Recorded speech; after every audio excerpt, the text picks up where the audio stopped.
शिवसागर में आज जातीय संग्रामी सेना असम द्वारा एक महत्वपूर्ण संवाददाता सम्मेलन का आयोजन किया गया। संगठन के केंद्रीय अध्यक्ष चितू बरुआ ने प्रेस वार्ता को संबोधित करते हुए मतदाता सूची के पुनरीक्षण और राज्य की वर्तमान राजनीतिक स्थिति पर तीखी प्रतिक्रिया व्यक्त की। এখন শুদ্ধ ভোটাৰ তালিকা লাগিব আৰু শিৱসাগৰক আমি শুনা পাইছো যে কিছু কিছু খিলঞ্জীয়া মানুহক হাৰাশাস্তি কৰা হৈছে। আমি এই ঘটনাক তীব্ৰ ভাষাৰে ধিক্কাৰ দিছো, গৰিহণা দিছো আৰু যিসকল ব্যক্তিয়ে কৰিছে বুলি ইতিমধ্যে আমি শুনিবলৈ পাইছো প্ৰশাসন আছে, প্ৰশাসনে তেওঁলোকৰ ওপৰত বিহিত ব্যৱস্থা গ্ৰহণ কৰিবৰ কাৰণে আমি জাতীয় সংগ্ৰামী অসমৰ তৰফৰ পৰা দাবী উত্থাপন কৰিছো। আমাৰ কথা স্পষ্ট, আমাক এখন শুদ্ধ ভোটাৰ তালিকা লাগিব। তাৰ অৰ্থ এইটো নহয় যে কোনোবা হিন্দু মানুহক হাৰাশাস্তি কৰিব, কোনোবা মুছলমান মানুহক হাৰাশাস্তি কৰিব। এজনো খিলঞ্জীয়া মানুহক হাৰাশাস্তি কৰিব নোৱাৰিব। খিলঞ্জীয়া মানুহক হাৰাশাস্তি নকৰাকৈ এখন শুদ্ধ ভোটাৰ তালিকা নিৰ্বাচন আয়োগে প্ৰস্তুত কৰক, আমি সমৰ্থন জনাম। শেহতীয়াকৈ ৰাজ্যত চলি থকা SR অৰ্থাৎ স্পেচিয়েল ৰিভিজন ভোটাৰ বিশেষ পুনৰীক্ষণৰ যিটো ব্যৱস্থা কৰা হৈছে তাক আমি জাতীয় সংগ্ৰামী অসমে আমি সমৰ্থন জনাইছো। আমাৰ স্পষ্ট কথা, আমাক এখন অবৈধ সন্দেহযুক্ত নাগৰিক মুক্ত বাংলাদেশী মিয়া মুক্ত আমাৰ ভোটাৰ তালিকা লাগে। আৰু ইলেকশ্যন কমিশনাৰ অফ ইণ্ডিয়ালৈ আমাৰ এক অনুৰোধ, হিন্দুৱে হওক বা মুছলমানে হওক এজনো যাতে খিলঞ্জীয়া মানুহক হাৰাশাস্তি নকৰাকৈ এখন শুদ্ধ ভোটাৰ তালিকা তেওঁলোকে প্ৰস্তুত কৰক। আৰু নিৰ্বাচন আহি আছে, নিৰ্বাচন অহাৰ আগতেই এখন শুদ্ধ ভোটাৰ তালিকা আমাক লাগিব, যিখন ভোটাৰ তালিকাত কেতিয়াও কোনো অবৈধ সন্দেহযুক্ত নাগৰিকৰ নাম বা বাংলাদেশী মিয়াৰ নাম এটাও নাম সোমাব নোৱাৰিব। এখন শুদ্ধ ভোটাৰ তালিকা আমাক নিৰ্বাচনৰ আগত লাগিব। সেই কথাটো আজি আমি সংবাদমেলৰ জৰিয়তে স্পষ্ট কৰি দিছো। অন্যথা কিন্তু অসম আন্দোলনকে কিন্তু ভয়াৱহ পৰিৱেশ আমি অসমত গঢ়ি তুলিম, সেইটো স্পষ্ট কথা। কাৰণ আমি অসমখন বাংলাদেশ আৰু পাকিস্তান আমি হ'বলৈ এৰি দিব নোৱাৰো। আজিৰ তাৰিখত যদি আমি অবৈধ সন্দেহযুক্ত নাগৰিক বাংলাদেশী মিয়াৰ যদি আমি আগ্ৰাসন ৰোধ কৰিব নোৱাৰো, আজিৰ তাৰিখত যদি আমি ভোটাৰ তালিকাৰ পৰা বাংলাদেশী মিয়াৰ নাম কৰ্তন কৰিব নোৱাৰো, তেতিয়াহ'লে জাতিটোৰ কিন্তু ভৱিষ্যত একেবাৰে অন্ধকাৰ। গতিকে আমি কিমান আৰু এই বিদেশী সমস্যাটোক লৈ আমি আন্দোলন কৰিম, কিমান আৰু আমি সংগ্ৰাম কৰিম। আজি কংগ্ৰেছে SRক লৈ ৰাজনীতি কৰিছে।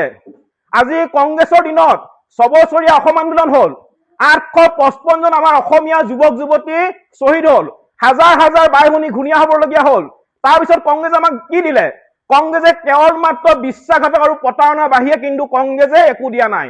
কংগ্ৰেছে কেৱল মাত্ৰ বিশ্বাসঘাতক কৰিলে, কংগ্ৰেছে অসমৰ ৰাইজক কেৱল মাত্ৰ প্ৰতাৰণা কৰিলে।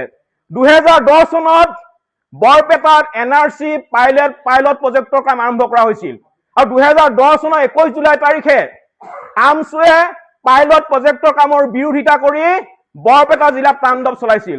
আৰু সেই সময়ত প্ৰতিবাদকাৰীয়ে বৰপেটা জিলাত থকা খাদ্য আৰু অসামৰিক যোগান বিভাগৰ যিটো কাৰ্যালয় আছিল, এই কাৰ্যালয়টো জুই লগাই দিছিল। প্ৰতিবাদকাৰীয়ে গাড়ী মটৰত অগ্নিসংযোগ কৰিছিল। আৰু তেতিয়া কংগ্ৰেছৰ ইমানেই মিয়াপিতি আছিল যে কংগ্ৰেছে বাংলাদেশী মিয়া সন্তুষ্ট কৰিবৰ কাৰণে, কংগ্ৰেছে আমছুক সন্তুষ্ট কৰিবৰ কাৰণে পাইলট প্ৰজেক্টৰ কাম সম্পূৰ্ণৰূপে বন্ধ কৰি দিলে। এই কথাবিলাক আমি পাহৰা নাই। আজি কংগ্ৰেছৰ কাৰণে, কংগ্ৰেছৰ দিনতে লাখ লাখ অবৈধ সন্দেহযুক্ত নাগৰিকক কিন্তু অসমত সংস্থাপিত কৰা হ'ল। আমাৰ কথা স্পষ্ট এটাই কথা, যে বিৰোধিতা কৰিব লাগে বুলিয়েই অসমৰ উন্নয়নৰ যিকোনো এটা বিষয়ত, অসমৰ জাতিটো উত্তৰণৰ যিকোনো বিষয়ত যদি কোনোবাই বিৰোধিতা কৰে, আমি কিন্তু হাত সাৱটি বহি আমি স্পষ্ট কথা, বিৰোধিতা কৰিব লাগে বুলিয়ে যিকোনো এটা বিষয়ত বিৰোধিতা কৰিব, তেতিয়াহ'লে কিন্তু আমিও হাত সাৱটি কোনো কাৰণতে বহি নাথাকিম। আজি সিদিনা কাজিৰঙা ৰাষ্ট্ৰীয় উদ্যানলৈ দেশৰ প্ৰধানমন্ত্ৰী নৰেন্দ্ৰ মোদী ডাঙৰীয়া আহিছিলে আৰু তেওঁ কাজিৰঙা ৰাষ্ট্ৰীয় উদ্যানত এলিভেটেড যিটো কৰিডৰৰ প্ৰকল্পৰ ভূমি পূজন আৰু উদ্বোধনৰ কাম তেওঁ আৰম্ভ কৰে। আৰু সেই সময়ত আমি দেখা পালো যে কংগ্ৰেছৰ সভাপতি গৌৰৱ গগৈ ডাঙৰীয়াই এই যিটো এলিভেটেড কৰিডৰৰ যিটো নিৰ্মাণ কাম কৰিবলৈ ওলাইছে তাক বিৰোধিতা কৰিছে। আৰু বিৰোধিতা কৰাৰ কাৰণে এটাই, তেওঁ কৈছে এলিভেটেড কৰিডৰ নিৰ্মাণ কৰিলে বোলে ধূলি বালি হ'ব। আমি আগতে গৌৰৱ গগৈক এজন জ্ঞানী ব্যক্তি বুলি ভাবিছিলো। এতিয়া গৌৰৱ গগৈৰ কৰ্মকাণ্ড বিলাকৰ পৰা, গৌৰৱ গগৈৰ কথা বতৰাৰ পৰা এটা কথা স্পষ্ট হৈ গৈছে যে গৌৰৱ গগৈৰ জ্ঞান কিন্তু চকুৰ আলিতকৈ কম। গৌৰৱ গগৈৰ জ্ঞান কিন্তু চকুৰ আলিতকৈ কম। গতিকে আমাৰ কথা স্পষ্ট যে অসমীয়া জাতিৰ উন্নয়নৰ, অসমীয়া জাতিৰ উত্তৰণৰ যিকোনো বিষয়ত, অসমীয়া জাতীয় বিষয়সমূহত, অসমৰ উন্নয়নৰ বিষয়সমূহত যদি কোনোবাই ৰাজনীতি কৰিবলৈ হয়, কোনোবাই যদি বিধি পথালি দিবলৈ হয় আমিও কিন্তু হাত সাৱটি কোনো কাৰণতে জাতীয় সংগ্ৰাম এখন বহি নাথাকে, এইটো কথা স্পষ্ট। আৰু নিৰ্বাচন আহি আছে, নিৰ্বাচনৰ আগত আমাক এখন শুদ্ধ ভোটাৰ তালিকা লাগিব, যিখন ভোটাৰ তালিকাত এটাও বাংলাদেশী মিয়াৰ নাম সোমাব নোৱাৰিব, এটাও অবৈধ সন্দেহযুক্ত নাগৰিকৰ নাম সোমাব নোৱাৰিব।